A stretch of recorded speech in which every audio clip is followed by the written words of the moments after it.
Haleluya, puji Tuhan. Saya sangat mengucap syukur pada Tuhan karena setiap kesempatan kami untuk melayani Tuhan adalah kepercayaan, dan kepercayaan itu selalu kami responi, ya, karena pelayanan itu Bapak Ibu luar biasa. Bapak Ibu, itu adalah dedikasi kita kepada Tuhan. Amin. Haleluya, puji Tuhan. Saya tahu Roh Allah ada di sini. Amin. Karena Bapak Ibu, ketika sebelum masuk dalam doa, tadi pemimpin pujian bilang ada Goliat yang besar. Bukankah dalam kehidupan saya dan saudara sering menghadapi Goliat dalam hidup kita? Dunia ini bukan tempat yang senang. Dunia ini penuh dengan peperangan. Dan saya akan bicara tentang Goliat. Luar biasa ya. Ada konektivitas gitu ya. Makanya saya bilang Roh Allah ada di sini. Satu roh, kita akan sama-sama untuk mendengar firman Tuhan tentang peperangan yang saya beri judul Pedang Tuhan dan Strategi Tuhan. Haleluya. Kita akan belajar sama-sama. Baik Bapak Ibu, kita akan awali di dalam Ulangan 20 ayat 4. Baik, kita akan bacakan bersama-sama ayat ini. Kalau sudah dapat, Ulangan 20 ayat 4 dalam hitungan yang ketiga. 2, 3. Sebab Tuhan Allahmu, Dialah yang berjalan menyertai kamu untuk berperang bagimu melawan musuhmu, dengan maksud memberikan kemenangan kepadamu. Sekali lagi, dengan maksud memberikan kemenangan kepadamu. Katakan amin. Haleluya, puji Tuhan. Dalam Alkitab yang lain, dalam kitab yang lain Bapak Ibu, di sana dikatakan bahwa peperangan itu milik Tuhan. Peperangan itu milik Tuhan. Dan ternyata dijelaskan di sini bahwa Tuhan menyertai kita, berperang untuk kita, membawa kita pada kemenangan. Nah, seperti yang saya sudah utarakan di awal tadi, bahwa kita akan bicara tentang pedang Tuhan dan strategi Tuhan. Pedang bicara senjata, dan strategi itu bagaimana untuk kita melawan musuh. Dan puji Tuhan, firman Tuhan pada siang hari ini akan memberikan kita pelajaran dari tokoh-tokoh Alkitab yang dicatat di dalam Alkitab. Kita akan belajar pertama Musa dalam Keluaran 17 ayat 9. 17 ayat 9, kitab Keluaran. Musa berkata kepada Yosua, pilihlah orang-orang bagi kita, lalu keluarlah berperang melawan orang Amalek. Besok aku akan berdiri di puncak bukit itu dengan memegang tongkat Allah di tanganku. Perhatikan tongkat Allah di tangan Musa. Kemudian kita lompat di ayat 11. Dan terjadilah apabila Musa mengangkat tangannya, lebih kuatlah Israel. Tetapi apabila ia menurunkan tangannya, lebih kuatlah Amalek. Ayat 13. Kita lompat lagi. Demikianlah Yosua mengalahkan Amalek dan rakyatnya dengan mata pedang. Bapak Ibu, saudara kekasih dalam Tuhan Yesus Kristus, kejadian ini adalah saat dimana bangsa Israel itu baru saja sekitar 2 bulan keluar dari Mesir. Nah, menjadi pertanyaan bagi saya, dari mana pedang itu? Mereka hanya merampasi orang Mesir itu dengan kekayaan mereka. Apakah mereka membawa senjata? Dan ada ayat Alkitab yang saya baca tadi malam Bapak Ibu, mereka itu katanya siap berperang. Setelah kemudian saya mencari, ternyata terjemahannya agak keliru. Jadi mereka membawa perlengkapan yang dirampas dari orang Mesir itu, pemberian-pemberian yang seperti Tuhan firmankan.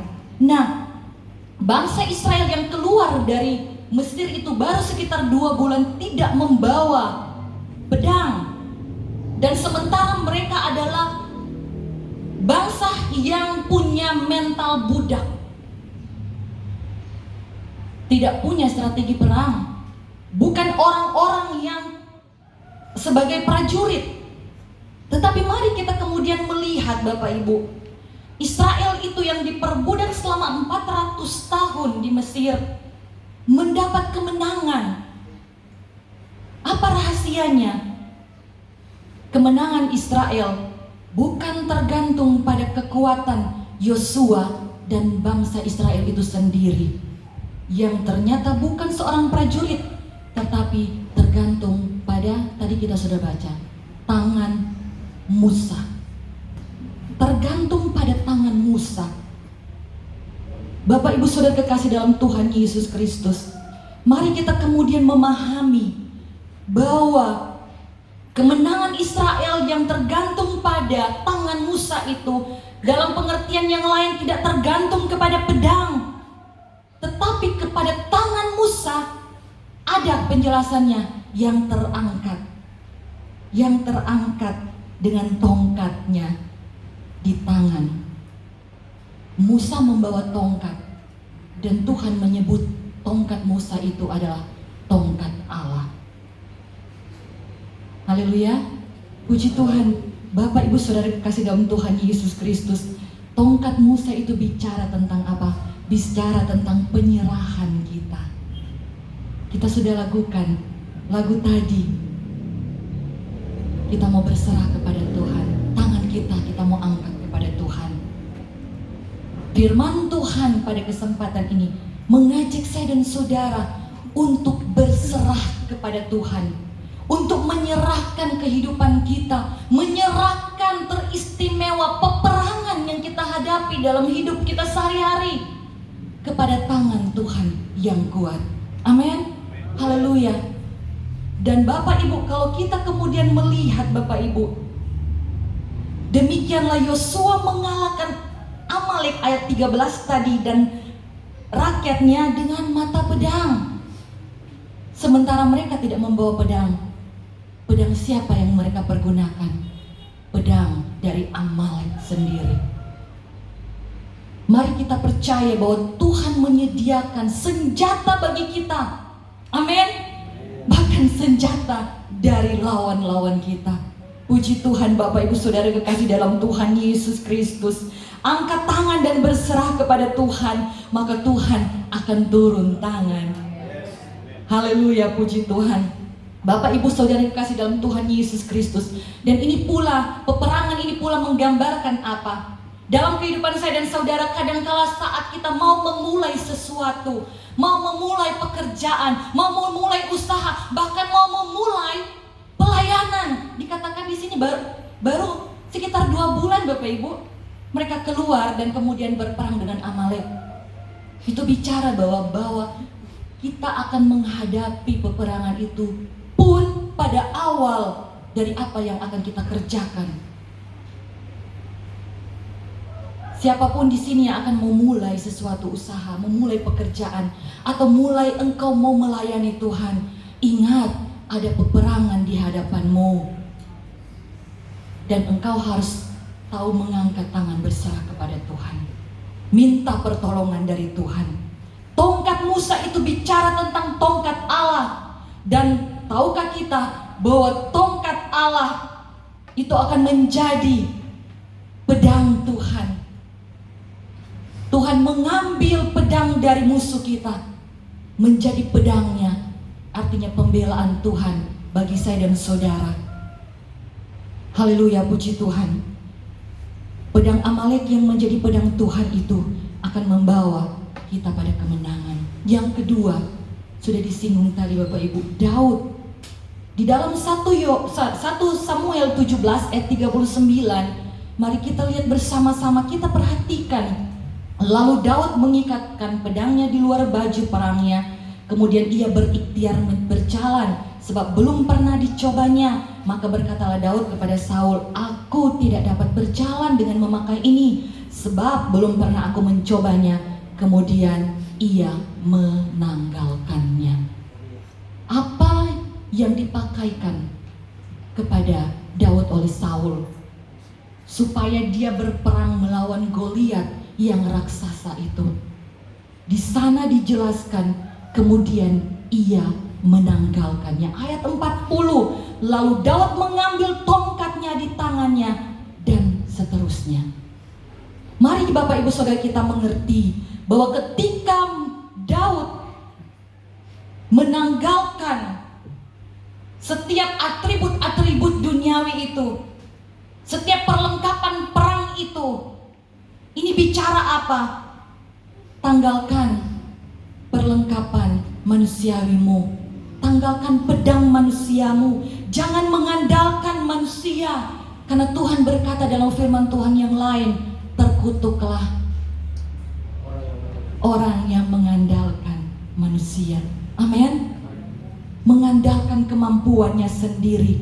Dan selanjutnya apa? Daud mengajarkan kita untuk tetap membawa tongkat. Membawa tongkat. Bagi seorang Daud, apa sih tongkat itu? Mari kita pelajari bersama bahwa pertama, tongkat Daud itu bicara tentang pengalaman dengan Tuhan. Dia adalah seorang gembala. Ketika ada domba-domba yang dituntunnya itu salah jalan, dia akan tidak segan-segan untuk memukul domba-domba yang tersesat itu, mengembalikan kepada jalan yang benar. Amin. Kita pun tahu bahwa Tuhan menegur kita karena Tuhan mengasihi kita untuk kembali kepada jalannya dalam tuntunan Tuhan. Yang kedua, kalau kita perhatikan tongkat dari gembala, teristimewa tongkat dari Daud, itu lengkungannya di atas. Ya, kita perhatikan lengkungannya di atas. Kapan akan digunakan? Ketika ada kawanan domba yang digembalakannya jatuh ke lubang, jatuh ke jurang, dia akan memakai lengkungan itu untuk mengait domba yang jatuh itu. Bukankah firman Tuhan katakan, engkau tidak akan jatuh tergeletak, sebab Tuhan menopang hidupmu. Amin. Jadi apa yang kita pelajari tentang tongkat yang harus kita bawa? Jangan kita tinggalkan. Benar, ketika dia mengambil batu, yang kita tahu dari cerita anak-anak sekolah minggu, mengali-ngali dan kena kepada Daud, kepada Goliat. Tetapi dia tidak pernah melupakan untuk membawa tongkatnya. Karena tongkat itu bicara tentang pengalaman kita dengan Tuhan. Ada teguran Tuhan, tetapi ketika kita tersesat, Tuhan dengan penuh kasih mau mencari saya dan saudara. Amin. Haleluya. Dan kalau kita dididik oleh Tuhan dengan tongkatnya, kita pun harus percaya itu mendatangkan kebaikan. Dan kasih Tuhan dia nyatakan ketika dia mengangkat kita dari dalam dosa, lubang-lubang jurang dosa kita. Puji Tuhan Bapak Ibu Saudara kekasih dalam Tuhan Yesus Kristus. Supaya kemudian dengan tongkat itu kita berpengalaman dengan Tuhan. Dan kita percaya bahwa kemenangan-kemenangan itu datangnya dari Tuhan. Bapak Ibu Saudara yang kekasih dalam Tuhan Yesus Kristus, tongkat tadi bicara tentang pengalaman kita dengan Tuhan. Dan yang kedua, tongkat Daud adalah dalam nama Tuhan. Kita lihat dalam 1 Samuel 17 ayat 42. Ketika orang Filistin itu menunjukkan pandangannya ke arah Daud serta melihat dia, dihinanya Daud itu karena ia masih muda, kemerah-merahan dan elok parasnya. Ayat 43, orang Filistin itu berkata kepada Daud, anjingkah aku, maka engkau mendatangi aku dengan tongkat? Lalu demi para allahnya, orang Filistin itu mengutuki Daud. Kita bandingkan Bapak Ibu, lompat pada ayat 45. Tetapi Daud berkata kepada orang Filistin itu, engkau mendatangi aku dengan pedang dan tombak dan lembing, tetapi aku mendatangi engkau dengan nama Tuhan semesta alam, Allah segala barisan Israel yang kau tantang itu. Pandangan dari seorang Goliat melihat Daud membawa tongkat adalah sesuatu hal yang mustahil. Bahkan dia menghina dan mengutuk. Kita perhatikan tadi, engkau mendatangi aku dengan tongkat. Tetapi apa jawab Daud? Aku mendatangi engkau dengan nama Tuhan. Tongkat yang dilihat oleh manusia, tongkat yang dihina dan dikutuk oleh manusia. Tahukah Bapak Ibu Saudara kekasih dalam Tuhan Yesus Kristus, kesempatan siang hari ini Tuhan bilang padamu bahwa itu adalah tongkat Allah yang akan membawa engkau pada kemenangan demi kemenangan. Amin. Orang bisa menghina dan melihat engkau sepele, tetapi kalau engkau berjalan bersama dengan Tuhan, engkau akan menjadi pahlawan Tuhan yang luar biasa. Haleluya, puji Tuhan.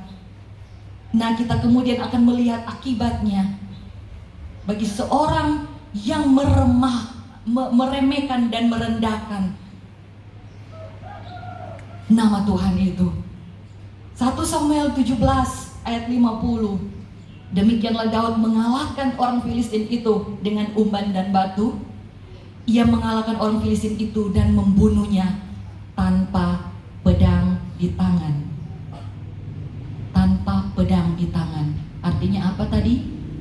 Kita baca tadi, dia membawa tongkatnya di tangan. Ternyata ada tongkat di tangan. Tetapi apakah itu bisa membunuh Goliat yang raksasa itu? Jadi waktu dia jatuh, ya Bapak Ibu, dengan umban dan batu itu dia belum langsung mati. Di ayat 51, lalu berlarilah, Daud berlari mendapatkan orang Filistin itu, lalu berdiri di sebelahnya Goliat. Diambilnyalah pedangnya Goliat, dihunusnya dari sarungnya, lalu ia menghabisi dia. Jadi mati di pedang yang di tangan Daud.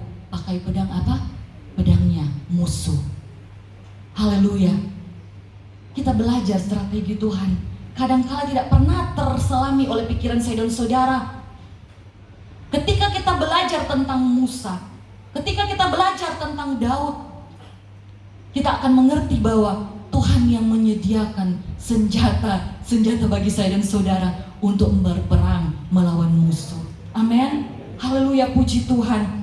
Dipancungnyalah kepalanya dengan pedang itu. Ketika orang-orang Filistin melihat bahwa pahlawan mereka telah mati, maka larilah mereka. Haleluya, puji Tuhan, haleluya. Bapak Ibu Saudara kekasih dalam Tuhan Yesus, ketika buat Daud tongkat adalah pengalaman dengan Tuhan. Ketika buat Daud tongkat adalah nama Tuhan. Dan ketika Daud menghina tongkat itu, dia menghina nama Tuhan. Dan dia menghina dan mengutuki nama Tuhan. Dia menghina pengalaman kita dengan Tuhan. Yang membuat kita tangguh adalah pengalaman kita dengan Tuhan. Musuh akan menghina itu. Musuh akan menghina nama Tuhan yang kita bawa dalam kehidupan kita sebagai saksi-saksi Tuhan. Tetapi kalau kita berjalan dalam kebenaran Tuhan, bersama dengan Tuhan, tongkat itu tetap kita ada, tetap kita bawa di tangan kita, menyertai setiap langkah kita. Tidak ada yang bisa mengalahkan saya dan saudara. Haleluya, puji Tuhan. Kita akan belajar lagi. Kita tadi belajar tentang Musa, Daud, dan kita akan belajar tentang Gideon. Bapak Ibu, kita pelajari dalam Hakim-Hakim 7 ayat 20. Hakim-Hakim 7 ayat 20, demikian firman Tuhan. Demikianlah ketiga pasukan itu bersama-sama meniup sangkakala dan memecahkan buyung dengan memegang obor di tangan kirinya, dan sangkakala di tangan kanannya untuk ditiup, serta berseru, pedang demi Tuhan dan demi Gideon. Ayat 22. Sedang ke-300 orang itu meniup sangkakala, maka di perkemahan itu Tuhan membuat pedang yang seorang diarahkan kepada yang lain, lalu larilah tentara itu sampai, dan seterusnya. Jadi apa Bapak Ibu? Tongkat Gideon bicara juga tongkat Tuhan. Dan ketika dia meniup sangkakala, musuh saling membunuh. Bukankah firman Tuhan juga berkata, engkau akan diam saja, aku berperang ganti engkau. Amin. Haleluya. Tetapi apa yang harus kita lihat dalam kisah ini? Ayat 22 dalam firman Allah yang hidup, saya mencatat di sini Tuhan telah membuat pasukan musuh saling memerangi dan saling membunuh di seluruh perkemahan itu. Nah, yang dikerjakan oleh Gideon adalah meniup sangkakala. Sangkakala itu bicara tentang senjata atau pedang Gideon. Amin. Haleluya. Dan pedang orang Midian dan orang Amalek dan semua orang yang ada di sebelah timur itu menjadi pedang Tuhan yang membawa kemenangan.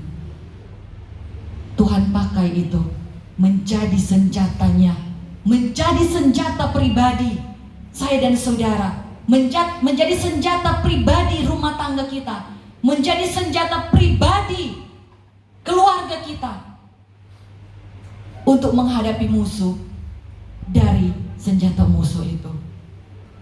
Bapak Ibu kekasih dalam Tuhan Yesus Kristus. Dan yang terakhir kita akan belajar dari Yosafat. Dari Yosafat dalam 2 Tawarik 20 ayat 17. Di sana dikatakan, dalam peperangan ini tidak usah kamu bertempur, hai Yehuda dan Yerusalem, tinggallah berdiri di tempatmu dan lihatlah bagaimana Tuhan memberikan kemenangan kepadamu. Janganlah kamu takut dan terkejut. Majulah besok menghadapi mereka. Tuhan akan menyertai kamu. Mari kita sama-sama mengimani firman Tuhan ini. Tidak usah kami bertempur. Tinggal berdiri dan lihatlah Tuhan memberikan kemenangan kepadamu. Bapak Ibu Saudara kekasih dalam Tuhan Yesus Kristus. Dan kemudian ayat 21 kita lihat rahasianya. Setelah ia berunding dengan rakyat, ia mengangkat orang-orang yang akan menyanyi nyanyian untuk Tuhan dan memuji Tuhan dalam pakaian kudus yang semarak. Pada waktu mereka keluar di muka orang-orang bersenjata sambil berkata, nyanyikanlah nyanyian syukur bagi Allah, nyanyian syukur bagi Tuhan, bahwasanya untuk selama-lamanya kasih setianya. Ayat 22, pada waktu mereka mulai menyanyikan puji-pujian sambil bersorak-sorak, Tuhan mengacaukan bala tentara Amon, Moab dan orang-orang dari pegunungan Seir itu, sehingga mereka saling menyerang dan saling membunuh. Sama halnya dengan apa yang terjadi dengan Gideon dan bangsa Israel. Musuh saling menyerang dan saling membunuh. Bapak Ibu, kalau kita baca dalam terjemahan firman Allah yang hidup ayat 20 sampai pasal 20 ayat 23, di situ lebih jelas orang-orang Amon dan Moab itu berbalik melawan orang-orang pegunungan Seir, sekutu mereka dan menumpas mereka. Setelah orang-orang pegunungan Seir itu mati, orang Amon dan orang Moab itu saling menyerang dan saling membunuh. Mereka dengan mereka saling membunuh. Dan dari sini kita belajar bahwa nyanyian syukur Yosafat itu adalah pedang Yosafat. Amin. Dan ketika kita melihat mereka saling membunuh, musuh-musuh kita saling membunuh, ada Amon, ada Moab dan sekutunya, pedang mereka, pedang musuh kita akan Tuhan jadikan pedang Tuhan. Amin. Kita bisa mengerti sampai ke sini? Mari kita datang pada kesimpulan pedang Tuhan dan strategi Tuhan. Kita akan belajar siapa musuh kita dan senjata apa yang perlu kita pergunakan untuk menyerang dan mengalahkan musuh. Amalek itu ada di awal. Itu bicara tentang apa? Musuh di awal, tantangan awal usaha kita, tantangan awal pekerjaan kita, tantangan awal pelayanan kita. Senjatanya apa? Musa mengajarkan kita untuk kita pergunakan senjata, berserah kepada Tuhan, menyerah dalam tuntunan Tuhan. Ketika kita mengawali segala sesuatu dengan Tuhan, percayalah Tuhan yang memulai, Tuhan yang akan mengakhirinya untuk kemuliaan nama Tuhan. Amin. Haleluya, puji Tuhan. Goliat, seperti kata pemimpin pujian tadi, raksasa. Itu bicara tentang apa? Tantangan yang besar, masalah yang besar, pergumulan yang berat. Senjatanya apa? Andalkan Tuhan. Bawa tongkat Tuhan di tanganmu. Amin. Sertakan Tuhan dalam peperangan hidupmu. Dan engkau tidak akan berperang satu kali saja.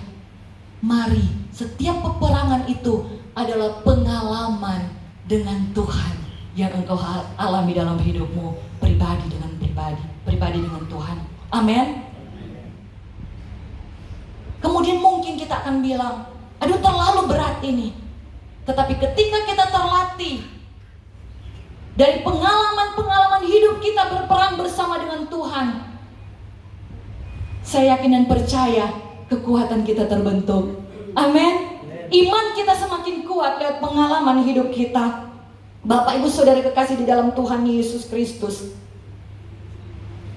Dan yang kemudian Bapak Ibu, kita akan melihat bahwa orang Midian, orang Amalek, Amon, Moab, itu bicara apa?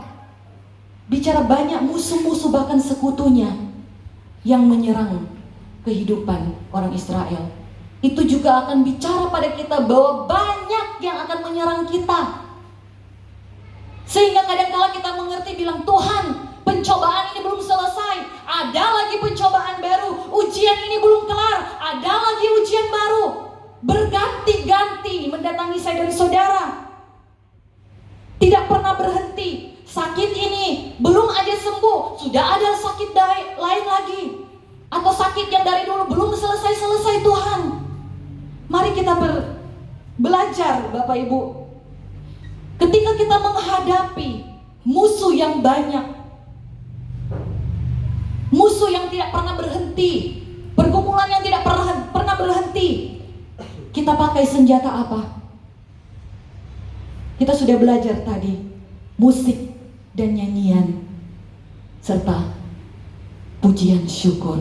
Amin. Itu akan mengalahkan segala ketakutanmu. Itu akan mengalahkan peperangan kekhawatiranmu. Dan firman Tuhan sudah memberikan jaminan bagi saya dan saudara.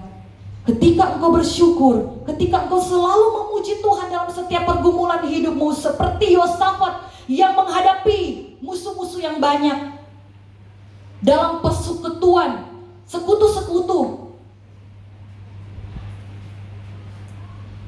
mereka menang karena Tuhan bersama dengan mereka. Karena di sana ada apa? Ada pujian, ada musik, ada nyanyian, dan ada ucapan syukur. Selalu kita mengucap syukur. Kalau kita diperhadapkan dengan peperangan kehidupan, kita harus yakin dan percaya bahwa Tuhan pun ada di sana. Bukankah Tuhan yang punya peperangan? Amin. Haleluya, puji Tuhan. Bapak Ibu Saudara kekasih dalam Tuhan Yesus Kristus. Dan selanjutnya, kesimpulan yang kedua, kita ingat strategi Tuhan bahwa pedang musuh itu adalah pedang Tuhan. Makanya kalau ketika kita menghadapi sesuatu yang tidak mengenakan dari orang lain, mari kita berbahagia dan bersyukur. Amin. Kita hidupkan iman percaya kita. Oh, ini strategi Tuhan buat saya. Karena ketika kita mengamenkan strategi Tuhan yang Tuhan kerjakan, musuh itu akan kita kalahkan. Amin. Bapak Ibu Saudara kekasih dalam Tuhan Yesus Kristus, pedang lawan akan menjadi kawan yang berbalik menyerang mereka sendiri. Sehingga apa yang disebut dengan senjata makan tuan kita akan alami. Ya, kalau ada orang mengutuk kita biarkan, malah kita doakan. Amin. Jangan balas lagi mengutuk, jangan balas lagi membenci. Bapak Ibu Saudara kekasih dalam Tuhan Yesus Kristus, karena pedang Tuhan bagi kita adalah pembelaan Tuhan sendiri. Yesaya 54 Ayat 17, setiap senjata yang ditempah terhadap engkau tidak akan berhasil, dan setiap orang yang melontarkan tuduhan melawan engkau dalam pengadilan akan engkau buktikan salah. Malah mereka yang salah. Inilah yang menjadi bagian hamba-hamba Tuhan dan kebenaran yang mereka terima daripadaku. Demikianlah firman Tuhan. Haleluya, puji Tuhan. Saya akan tutup dengan ini Bapak Ibu, Ulangan 20 ayat 4. Seperti yang di dalam Ulangan 20 ayat 4 itu, kalau kita lihat judulnya, hukum perang. Tuhan mengajarkan begini, sebab Tuhan Allahmu, dialah yang berjalan menyertai kamu dan berperang bagi kamu. Ya, seperti ayat pokok tadi, melawan musuhmu dengan maksud apa? Memberikan kemenangan kepadamu. Siapapun musuhmu, siapapun lawanmu, mungkin kehidupan pribadimu sendiri, berperanglah bersama dengan pedang Tuhan di tanganmu, dan Tuhan menyertai engkau, membawa engkau pada kemenangan demi kemenangan. Puji Tuhan, saya tidak akan panjang lebarkan. Kiranya Roh Kudus akan memetraikan firman Tuhan, membuat kita tambah mengerti, dan firman Tuhan menjadi rema bagi saya dan saudara, bahwa Tuhan tidak pernah tinggalkan saya dan saudara sendiri. Tuhan selalu berperang bersama dengan kita, bahkan ganti kita, membawa kemenangan bagi kita. Saya kembalikan kepada puji Tuhan. Kita lakukan kor tadi sebelum firman Tuhan, kuasamu terlebih besar. Haleluya, puji Tuhan. Amin, haleluya. Haleluya, puji Tuhan, haleluya.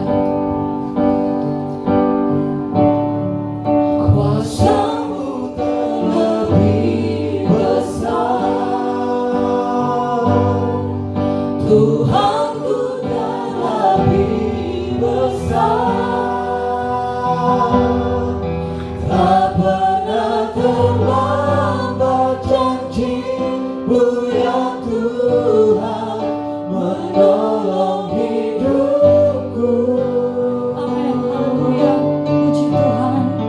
Kuasa-Mu terlebih besar,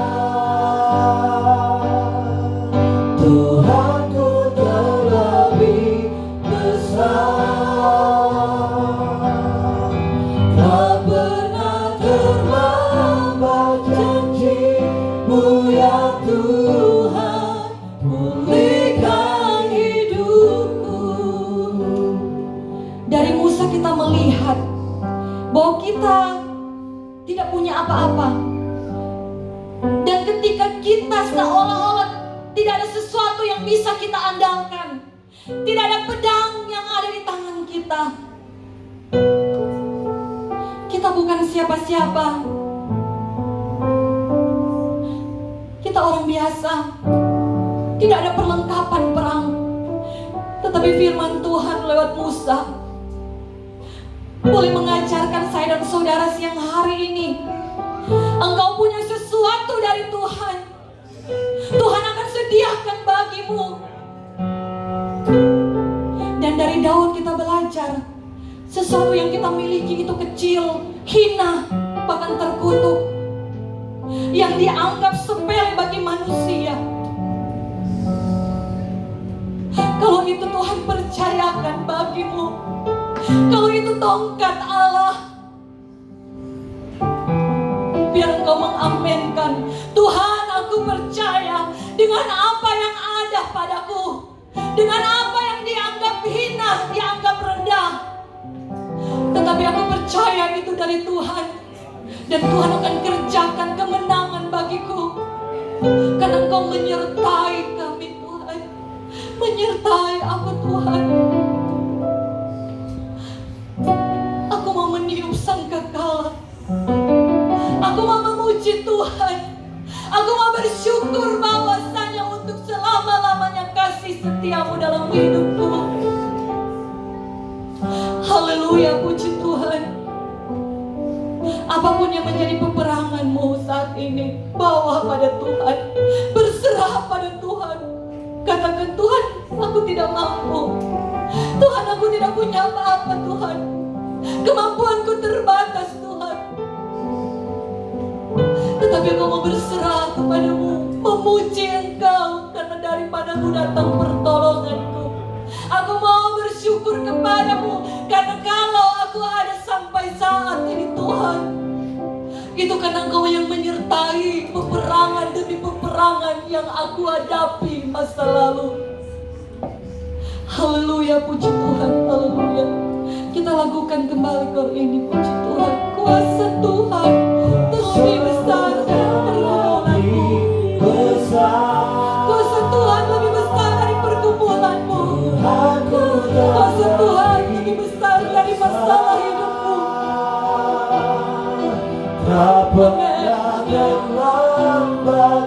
Dan bahkan tidak pernah terlambat, selalu tepat pada waktunya.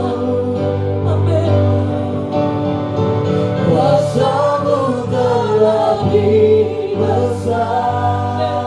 Kita bangkit berdiri, kita angkat tangan kita, tanda kita berserah kepada Tuhan. Tak pernah terlambat janji-Mu ya Tuhan, pulihkan hidupku. Mungkin peperanganmu adalah memulihkan kehidupan pribadimu, kehidupan anakmu, istrimu, kehidupan suamimu, saudara-saudaramu, untuk memulihkan kehidupan rumah tangga dan keluargamu, pekerjaanmu, untuk memulihkan rumah tangga dan setiap usahamu. Ingat pesan Tuhan lewat firman Tuhan. Kemenangan dari Tuhan sudah ada di tanganmu.